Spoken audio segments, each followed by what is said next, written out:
ரொம்ப முக்கியமான ஒரு நேரத்துல திடீர்னு வர்ற பதற்றத்தால நம்மளோட பெஸ்ட் குடுக்க முடியாம போன அனுபவம் உங்களுக்கு எப்போவாச்சும் இருந்திருக்கா?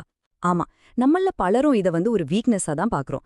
ஆனா ஒரு நிமிஷம், இது ஒரு பலவீனம் இல்ல, கத்துக்க வேண்டிய ஒரு ஸ்கில் இல்லைங்கிறதுனால வருதுன்னு சொன்னா எப்படி இருக்கும்? இன்னைக்கு நாம பிரஷரை ஒரு வில்லனா பார்க்காம அதை எப்படி நம்மளோட ஒரு சூப்பர் பவரா மாத்துறதுங்கிற அந்த ஒரு திறனை பத்தி தான் டீட்டெயிலா பார்க்க போறோம். சரி, வாங்க இந்த முக்கியமான கேள்வியிலேருந்து ஆரம்பிக்கலாம். அழுத்தம் வரும்போது நாம எப்படி நடந்துக்கிறோம் அப்படின்னத பத்தின உங்களுடைய எண்ணங்களை இந்த கேள்வி நிச்சயமா மாத்தப் போகுது. இந்த சிச்சுவேஷனை கொஞ்சம் யோசிச்சு பாருங்களேன். நிறைய பேர் முன்னாடி ஒரு முக்கியமான பிரசன்டேஷன் கொடுக்கணும். பொதுவாவே இது நமக்கு பெரிய ப்ரெஷரை கொடுக்கும் இல்லையா? இல்லனா இது வேலையிலயோ இல்ல நம்ம பர்சனல் லைஃப்லயோ ஒரு முக்கியமான விஷயத்த பத்தி பேச ஆரம்பிக்கும்போது மனசுக்குள்ள ஒரு பதட்டம் வருமே, அதுவும் நமக்கு ரொம்ப பரிச்சயமான ஒண்ணுதான். கடைசியா இதையும் எடுத்துக்கலாம். ஒரு வேலைய இந்த டைம்குள்ள முடிச்சே ஆகணுங்கிற கட்டாயம், இந்த டெட்லைன் ப்ரெஷர் நம்மள பலரையும் ஒரு வழி பண்ணிடும். இதுதான் ரொம்ப இன்ட்ரெஸ்டிங்கான விஷயம். சில பேர் பாத்தீங்கன்னா இந்த மாதிரி எந்த கடினமான சூழ்நிலையிலையும் அசராம இருப்பாங்க. ஆனா மத்தவங்களோ சின்ன ப்ரெஷர்ல கூட உடைஞ்சு போயிடுறாங்க. இவங்களுக்குள்ள இருக்கிற அந்த உண்மையான வித்தியாசம் என்னவா இருக்கும்?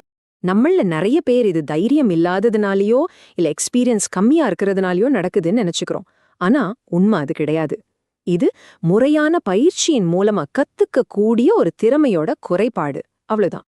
அந்த திறன் பேர் தான் செல்ஃப் ரெகுலேஷன், அதாவது சுய ஒழுங்குமுறை. இது ஒரு சூப்பர் பவர் மாதிரின்னு வச்சுக்கோங்களேன். பிரஷர் அதிகமாகும் போது நம்ம உணர்ச்சிகளுக்கும் செயல்களுக்கும் நடுவுல ஒரு சின்ன கேப் உருவாக்கி நமக்கு சாதகமா முடிவெடுக்க உதவுற ஒரு திறன் தான் இது. கேக்குறதுக்கு ரொம்ப சிம்பிளா இருக்கலாம், ஆனா பிராக்டிஸ் பண்ணாதான் வரும். முதல்ல உங்களுக்குள்ள ஒரு எமோஷன் உருவாகிறத கவனிங்க. உங்க ஹார்ட் பீட் அதிகமாகுதா, கையெல்லாம் வேர்க்குதா?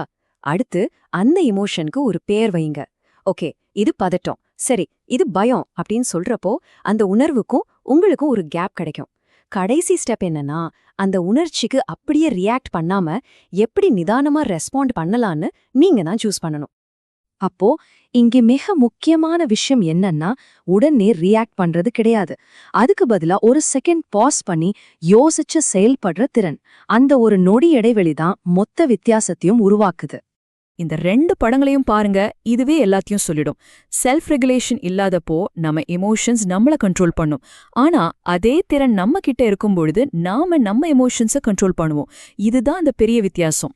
ஓகே, இதுவரைக்கும் செல்ஃப் ரெகுலேஷன்னா என்னன்னு பார்த்தோம். இப்போ இந்த முக்கியமான ஸ்கில்ல எப்படி நம்ம பிரெயினுக்கு ட்ரெயின் பண்ணி வளர்க்கறதுன்னு பார்க்கலாம். வாங்க அடுத்த பகுதிக்குள்ள போகலாம். இந்த ஸ்கில்ல ஒரு மசில் மாதிரி நம்பால ட்ரெயின் பண்ண முடியும். அதுக்கு 4 முக்கியமான பயிற்சிகள் இருக்கு. உங்க உடம்பு கொடுக்குற சிக்னல்ஸை புரிஞ்சிக்கிறது, உங்க சுவாசத்தை கட்டுப்படுத்துறது, உங்க எமோஷனுக்கு பேர் வைக்கிறது, அப்புறம் வெற்றிய மனசுக்குள்ளேயே கற்பனை செஞ்சு பார்க்கறது. வாங்க இதை ஒவ்வொன்றையும் கொஞ்சம் டீட்டெயிலா பார்க்கலாம். பேனிக் ஆகுறதுக்கு முன்னாடி உங்க உடம்பே சில சிக்னல்ஸ் கொடுக்கும். ஹார்ட் பீட் அதிகமாகிறது, மசில்ஸ் எல்லாம் டைட் ஆகுறது, மூச்சை வேகமா வாங்குறது, இந்த மாதிரி அறிகுறிகளை நீங்க முன்கூட்டி கவனிச்சிட்டீங்கன்னா உடனே அதை சரி பண்ண ஸ்டெப்ஸ் எடுக்கலாம். கட்டுப்படுத்தப்பட்ட சுவாசம் ஒரு மேஜிக் மாதிரி வேலை செய்யும் தெரியுமா? நீங்க ஆழமா மெதுவா மூச்சு விடும்போது உங்க மூளையோட fight or flight mode off ஆகிடும். உங்க மூளைக்கு எல்லா கண்ட்ரோல்ல தான் இருக்கு, பயப்பட ஒன்னும் இல்லைன்னு ஒரு மெசேஜ் அனுப்புறீங்க. இது உங்க நர்வஸ் சிஸ்டத்தை உடனே அமைதிப்படுத்திடும். இந்த வரிய நல்லா மனசுல வச்சுக்கோங்க. இந்த திறமையால அழுத்தம் எல்லாம் காணாம போயிடாது. ஆனா அந்த அழுத்தம் உங்களை கண்ட்ரோல் பண்ற சக்தியை இழந்துரும்.